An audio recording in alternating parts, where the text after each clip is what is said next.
ay kɛlɛkɛ mina minnu bisimila bi wallahi ni ne bɛ ale irisiw bolo Ukraine kɛlɛ la u bɛ ka kɛlɛ kɛ n'o mina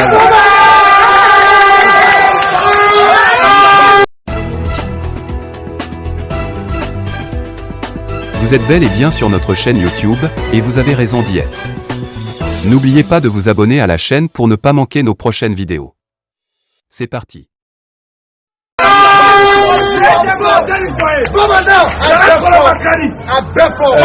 Pour dire que an bɔra commentaire kɔnɔ quoi o de la an taara Peace FM sanfɛ Masi an ɲininka o y'a sɔrɔ ni Sidiki bɛ appel sur le drapeau kɔnɔ ko Kamara taara Irisila jamana kɔnɔ ko a taara mun na ye an ko an kun ka ɲi ka fɛn fɛn fɔ malidenw ye an y'o bɛɛ fɔ sisan kuma banna dɛ mɔgɔw t'a mɛn tugun wallahi u b'a ye de fo Mali ka respecter de fo Mali ka respecter o de ye tiɲɛ wa Mali bɛ bonya fɛnɛ Mali bɛ bonya dɛ an kun bɛ Faransi ka janfa min kɔnɔ o banna mɔgɔw kun bolo k'an ka sɔrɔsiw tɛ se ka Mali lakana mɔgɔw kun bolo k'ale Mali tɛ se ka kɛlɛkɛminɛnw sɔrɔ mɔgɔw kun jigi wɔɔrɔ la mais au grand zam au le grand challenge ala ye adamaden baw de da pour que u ka koba kɛ quoi mɔgɔ ba o de bɛ koba kɛ donc c'est pourquoi bi mɔgɔ caman kun bolo ko ko minnu tɛ se ka kɛ k'u tɛ se ka bila sen kan o baaraw de bɛ ka kɛ bi laɲini tɛ dɔwɛrɛ kalo damadɔ kɔnɔ cogo di Mali finitigilakaw an bɛ ka jamana camancɛ bolo kɔlɔsuma cogo min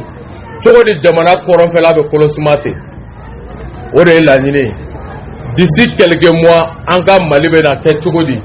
de Kayi à Taoudeni en passant par Kidal a bɛɛ ka kɛ Mali ka mara kɔnɔ o bɛ na kɛ cogo di et ça c'est une question de quelques mois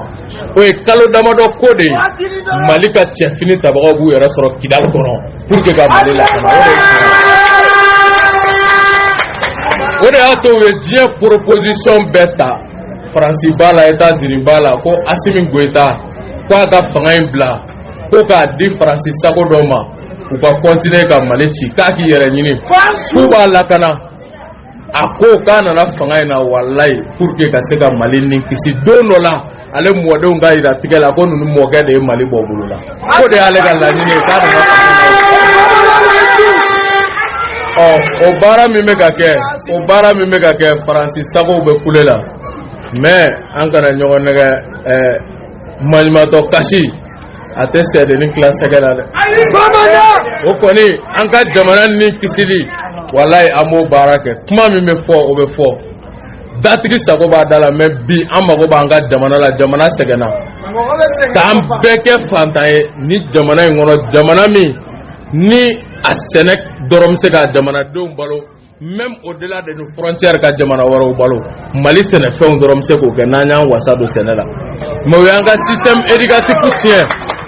u y'an ka système éducatif tiɲɛ ka sɛnɛ buruja ka sɛnɛ lafu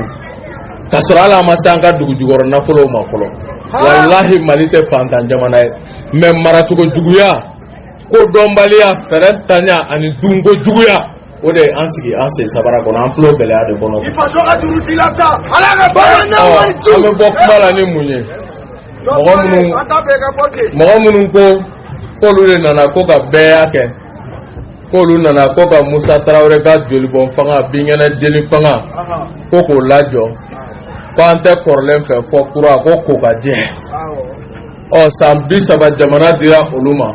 wallahi a kɛra taga woloki ye a kɛra ka jamana ɲɛma nɔgɔsi ko ka jɛma kɛ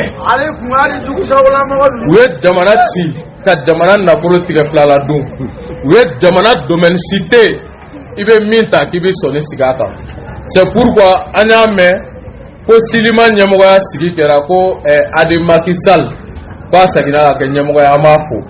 ni sen fɛ an ka tigɛra fɔ jamana juges bɛɛ kun quoi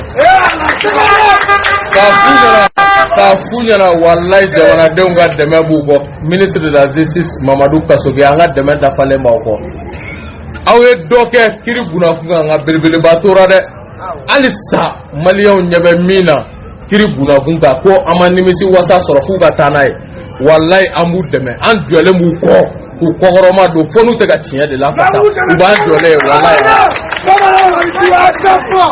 an b'o de ɲini an ka Mali juges fɛ minnu y'a kɛ faso ye u ja u danbe kan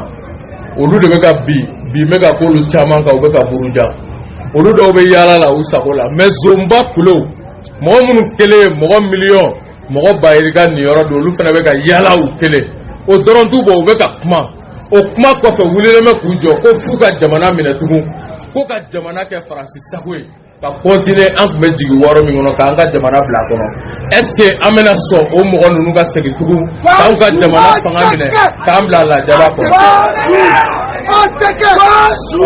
ni an tɛ sɔn o ma an ka wulikajɔ sabati nka o jigi dalen bɛ mun kan k'u ye an yɛrɛ ka nafolo minnu suɲɛ su fɛ ko de miliyariw sirilen dalen b'u bolo ko ni kalataw sera k'u bɛ na o de labɔ tilegan fɛ ko ka na an yɛrɛ san n'o ye 400 400 wa 1 1 wa 2 2 wa 5 pour que u k'an ka jamana minɛ k'an ka yɛrɛwolo wulila k'i jɔ yɛrɛwolo wulila k'i jɔ ko walayi an tɛ ɲinɛ dun ka dɛsɛ a fu la yɔrɔ min na an ye fiɲɛ tigɛ Faransi n'a jɛɲɔgɔnw na Alalabila ye Faransi jamana ɲɛmɔgɔ sɔrɔ n'o ye Macron ye a ko k'a bɛna CEDEAO jamana ɲɛmɔgɔ wele ko pour que u ka da sɔgɔ hali bi Mali da la ko ka ɲangati ta ka ɲɛsin Mali peuple ma peuple min ye san 10 kɛ a bɛ guerre kɔnɔ ni m'o peuple dɛmɛ k'o bɔ fo ka tila tuguni a b'o gɛlɛya kɔnɔ ka ɲangati wɛrɛ ta ka ɲɛsin o ma o kɔnɔ Faransi ŋaniya dara kɛnɛ kan bɛɛ ɲɛkɔrɔ o kɔfɛ min fana dara kɛnɛ kan ni anw tun b'a fɔ kabini wagati jan kabini 2012 n'an taara CEDEAO bali jiginni na n'an ye wulikajɔw kɛ ko CEDEAO ye Faransi ka instrument ye pour que k'an bila jɔnya juru kɔnɔ a kelenna n'o hakilina ye a ka baara b'o hakilina kan wa a tɛ ka jaabi foyi ɲini jɔnya kɔnɔ ani ka Faransi maintenir a ka masaya kɔnɔ ani min ma ka parce que a bɛ k'a sɔrɔ ni bingali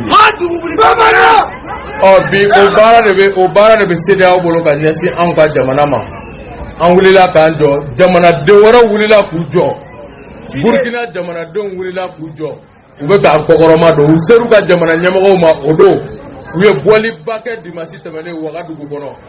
ko fɔ u ka jamana ɲɛmɔgɔw k'u tigɛ di Irisiw ma u ni Irisiw k'u tigɛ di ɲɔgɔn ma ka se ka lakanabaliya kɛlɛ k'u ka président Damiba k'a ka Asimi Goïta ladege o tɛmɛnen kɔ jamanadenw y'a wajibiya k'u ka président ka frontière dayɛlɛ u ni Mali ni ɲɔgɔn cɛ ko Burkina ni Mali bɛɛ ye peuple kelen ye ko an k'an tigɛ di ɲɔgɔn ma ko ka farafinna o kɔ an balima minnu bɛ Sénégal olu tagamara ka b'u sen na kilomɛtiri 1630 k'o tagama ka bɔ fɔ Dakar ka na bi Asimi Goïta bɛ k'o reçu an bɛ wagati min na u nana drapeau di Asimi ma ko e tɛ Mali dɔrɔn ta ye dɛ ko farafinna bɛɛ de jigi b'i ka Asimi Goïta